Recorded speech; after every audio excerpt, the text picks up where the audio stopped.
What if I told you that the most famous American document, the Declaration of Independence, was never meant to include most of the people living in the colonies?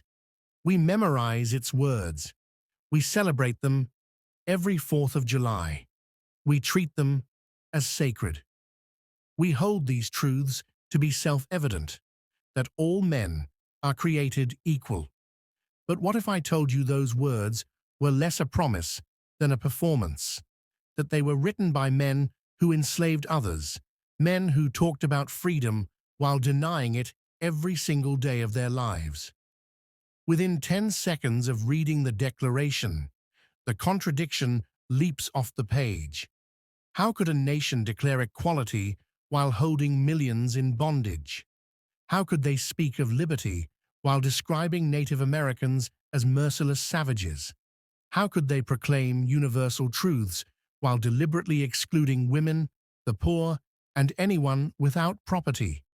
The hypocrisy of the Declaration is not a footnote, it is the story.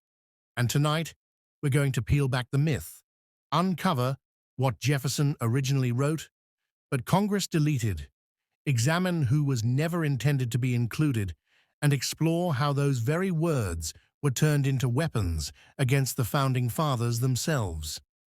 The Declaration of Independence is often seen as America's birth certificate of freedom, but it is also a document of contradiction and hypocrisy that has haunted the nation ever since. The summer of 1776 was a moment filled with tension and uncertainty. The colonies had already been at war with Britain for over a year, and the idea of breaking away permanently was far from universally accepted. Many colonists still considered themselves loyal subjects of the Crown. The Continental Congress had to craft a statement bold enough to unite 13 very different colonies, while also justifying rebellion to the rest of the world. This was not simply about liberty, it was about strategy. Thomas Jefferson, a 33-year-old Virginian known for his eloquence, was chosen to draft the Declaration. He sat in a rented room in Philadelphia, quill in hand, and within days produced a document that would echo across centuries. And yet, behind those words lay staggering contradictions. Jefferson himself enslaved over 600 men, women, and children during his lifetime. George Washington enslaved over 300. At least a third of the signers of the Declaration owned enslaved people, while many of the others profited indirectly from a system of bondage and dispossession. The delegates spoke the language of liberty, but their wealth, their comfort, and even their ability to gather in Philadelphia rested on stolen labor and stolen land. The land they debated on had once belonged to the Lenape. The wealth of the colonies, from the tobacco fields of Virginia to the rice plantations of South Carolina, was extracted by enslaved Africans. The hypocrisy was not hidden. It was woven into the very fabric of the rebellion. When Jefferson wrote that all men are created equal, he was not speaking of humanity at large. He was speaking of his peers, men of property, men of status, men like himself. The stage of 1776 was not set for universal liberty. It was set for a very narrow vision of independence. What many Americans never learn is that Jefferson's original draft contained a stunning paragraph that directly attacked slavery.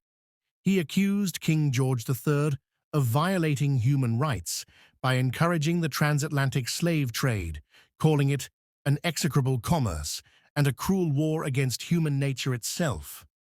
Jefferson's words condemned the British Crown for tearing Africans from their homes and subjecting them to misery across the ocean. Had those words remained, the Declaration would have made a public statement against slavery at the very birth of the nation. But the words never saw the light of day. Delegates from South Carolina and Georgia immediately objected. Their economies were built entirely on the labor of enslaved Africans, and they would not sign a document that threatened that system. Even northern delegates, especially those from shipping ports that profited from the trade, saw the danger. Condemning the slave trade would fracture the fragile unity they desperately needed to declare independence. So, in a calculated decision, they cut the entire paragraph. They struck slavery from the record.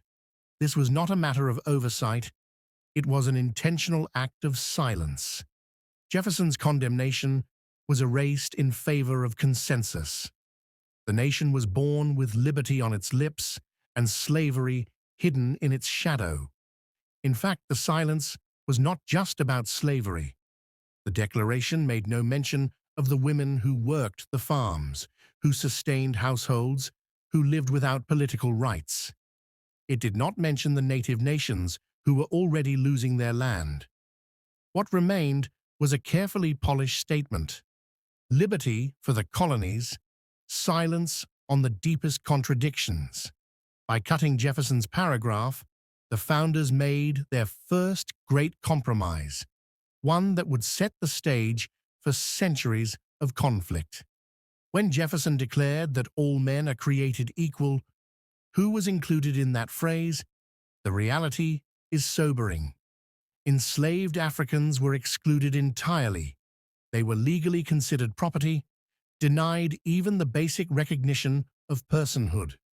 Native Americans were excluded, mentioned only in the Declaration as merciless Indian savages. Women were excluded. Their rights were not considered, their voices not heard. Even poor white men without property were often excluded, as voting rights in most states were tied to land ownership. In truth, the Declaration applied to only a fraction of the population, wealthy, land-owning white men. For them, equality meant independence from Britain, the ability to govern without interference, the protection of property and status. For everyone else, the Declaration was meaningless. And yet Jefferson's language was so universal, so sweeping, that it carried power he never intended. The words, "all men are created equal," could not be contained by the narrow vision of the signers. Enslaved people, abolitionists, suffragists, and civil rights leaders would seize upon them, using them as proof that America was failing to live up to its own ideals. But in 1776, those voices were silenced. The invisible majority of America, the enslaved, the dispossessed, the women, the poor, were deliberately left outside the circle of equality. The hypocrisy is not just that freedom was denied to them, but that their exclusion was intentional, a necessary condition for the unity of the colonies. The Declaration promised equality, but only for the few. The irony of the Declaration is that its most famous words would become weapons against the very men who wrote them. In 1852, Frederick Douglass stood before an audience and asked, "What to the slave is the 4th of July?" His answer was scathing. The celebration of liberty in a land of bondage was, in his words, a sham, a hollow boast. He pointed directly to the Declaration's hypocrisy, using Jefferson's own words to demand accountability. A century earlier, Jefferson could not have imagined an African-American abolitionist using his phrase to shame the nation. But that is the power of those words. In 1848, at Seneca Falls, Elizabeth Cady Stanton and other suffragists drafted a Declaration of Sentiments, deliberately modeled on Jefferson's work, but altered to declare that all men and women are created equal.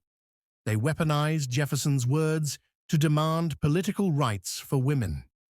Later, labor movements used the Declaration to argue for fair treatment of workers, pointing out that liberty was meaningless without economic justice.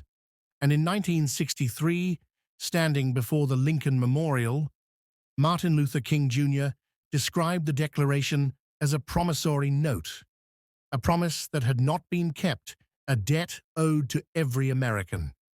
Over and over, those excluded from Jefferson's vision seized his words and turned them back on the nation.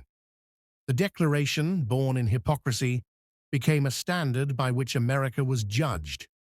Its hypocrisy gave it power, because each generation could point to those words and ask why they remained unfulfilled.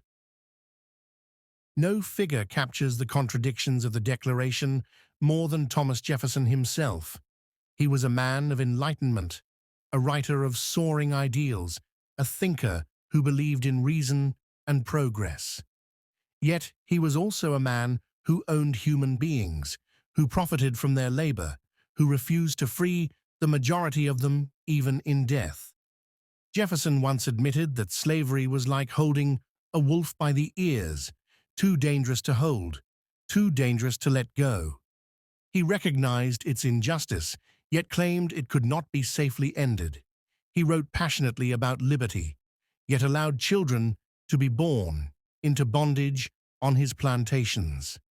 The most troubling chapter of his life lies in his relationship with Sally Hemings, an enslaved woman more than 30 years his junior, with whom he fathered multiple children. Those children were his by blood, yet legally his property.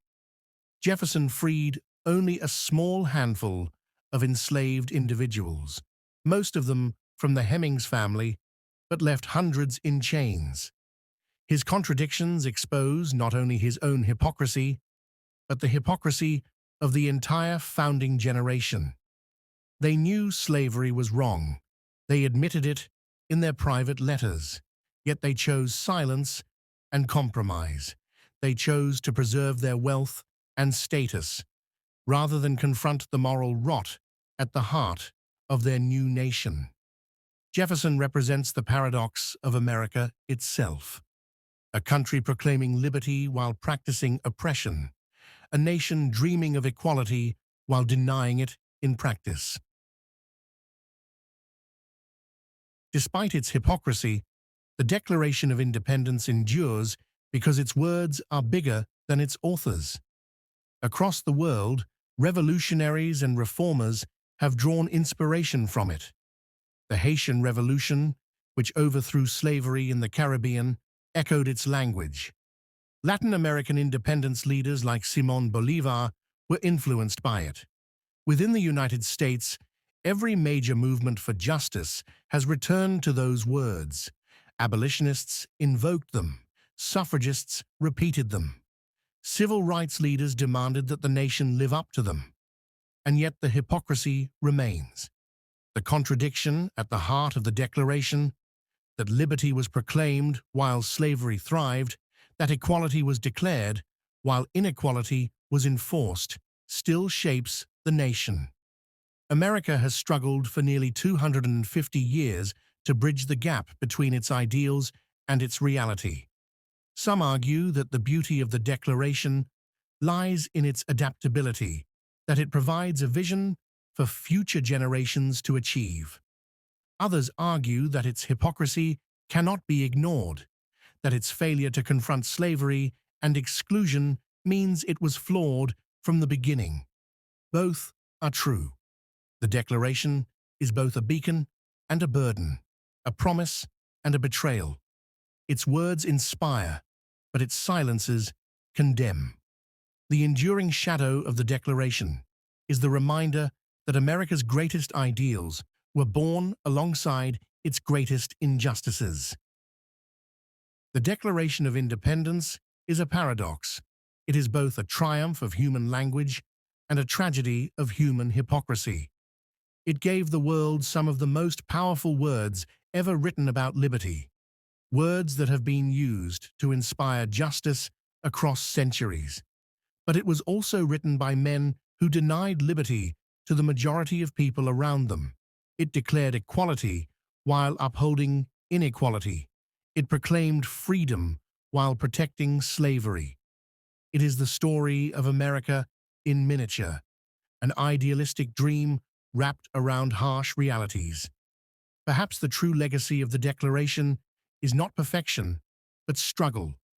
A struggle to live up to words that were never meant to apply to everyone, a struggle to expand liberty and equality beyond the narrow circle of 1776. The question we must ask is whether America has lived up to its founding words, or whether it is still chasing a dream that began in hypocrisy.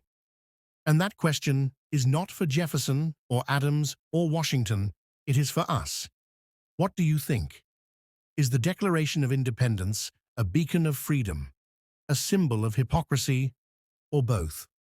Comment your thoughts below and let me know what topics you'd like me to cover next.